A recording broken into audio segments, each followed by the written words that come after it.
आपल्यासोबत सुधीर भाऊ मुनगंटीवार आहे. सर, आज इतक्या मोठ्या प्रमाणात महिला सगळ्या जमा झाल्या आपल्या मोर्चासाठी. कारण जे आहे ते महिला आरक्षणासंदर्भातलं विधेयक नामंजूर झालेलं आहे. काय वाटतंय हा आक्रोश बघून काय वाटतं? मला वाटतं की काँग्रेस व त्यांच्या मित्रपक्षांना दुर्बुद्धी सुचली. अशा यांच्या वर्तणुकीमुळेच आज भारतीय जनता पार्टी व मित्रपक्षाची 21 राज्यात सत्ता आहे आणि यांची काँग्रेसची तेलंगणा, हिमाचल प्रदेश आणि कर्नाटक या 3 राज्यामध्ये येऊन थांबले. तरीही हम नहीं सुधरेंगे. खरं तर महिला आरक्षण द्यायचं होतं. या देशामध्ये स्त्रीचा सन्मान आहे. मा सीतेच्या सन्मानासाठी रामायण झालं. द्रौपदींच्या रक्षणासाठी महाभारत झालं. आता 33% आरक्षणासाठी काँग्रेसला राजकारणातून बाद व्हावंच लागेल. राहुल गांधी असतील, प्रियंका गांधी असतील, महाराष्ट्रातले काँग्रेस नेते असतील, त्यांचा एकच आरोप आहे की 2023चं विधेयक ऑलरेडी मंजूर असताना आता नवीन विधेयक का आणलं गेलं? 2023मध्ये राज्यसभेत एकमताने मंजूर झालं, पण त्यामध्ये 2 तांत्रिक बाबी होत्या. त्या 2 तांत्रिक बाबी होत्या जो 18 सप्टेंबर 2023च्या बिलामध्ये की जनगणनेनुसार जागा आणि डिलिमिटेशनचा विचार. आता हा काही पहिला आहे का? 1952मध्ये जेवढ्या जागा होता त्यामध्ये 1971मध्ये वाढवलं. 1952च्या निवडणुकीमध्ये एका मतदारसंघातून 2 असे काही मतदारसंघ होते.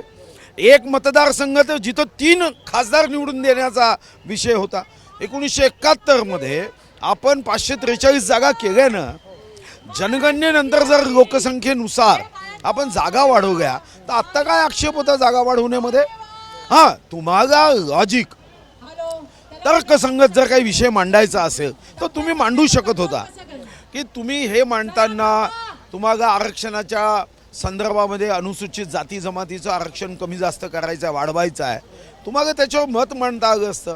पण तुम्ही संविधानामध्ये 2/3 बहुमत पाहिजे याचा फायदा घेऊन एक आसुरी आनंद प्राप्त केला की आम्ही भारतीय जनता पार्टी आणि विशेष करून युगपुरुष नरेंद्र मोदीजींचा हा ऐतिहासिक निर्णय जो आमच्यासाठी सुवर्णाक्षरांनी लिहिला गेला असता त्याच्यावर घात करून शेख चिल्लीसारखा भाव राजकारणामध्ये काँग्रेसने निर्माण केला. आता आपला जो आजचा मोर्चा आहे त्या मोर्चातून तुम्हाला देशाला काय सांगायचं आहे, काँग्रेसला काय आदेश किंवा संदेश द्यायचा आहे आणि महिलांना काय सांगायचं आहे देशातलं? नाही, महिलांना सांगण्याचा विषयच नाही. महिला स्वतः सगळ्या आहे. शेवटी त्यांच्या सन्मानासाठी, त्यांच्या रक्षणासाठी, त्यांच्या अभिमानासाठी या महिला स्वतः आल्या. हातात तिरंगा घेतलाय. भारत मातेचा तिरंगा आता या मातेच्या हाती आहे आणि जो वक्रदृष्टीने आमच्या भारत मातेकडे पाहतो आणि या देशाच्या 50% मातेकडे बघेल त्याचे हाल काय होईल हे सांगण्याची आवश्यकता आहे का? इतिहास साक्षी आहे. धन्यवाद सर आमच्याशी बातचीत केल्याबद्दल. तर सुधीरजी मुनगंटीवार आपल्याबरोबर होते आणि त्यांनी सांगितलेलं की कशा प्रकारे आजचा हा मोर्चा जो आहे तो येणाऱ्या काळामध्ये देशाला कलाटणी देणारा असेल, महिला काँग्रेसच्यावर तुटून पडतील असं देखील त्यांनी आपल्या प्रतिक्रियेमध्ये सांगितलेलं आहे. कॅमेरामन विनयसह अक्षय भाटकर, एबीपी माझा, मुंबई. एबीपी माझा, उघडा डोळे बघा नीट.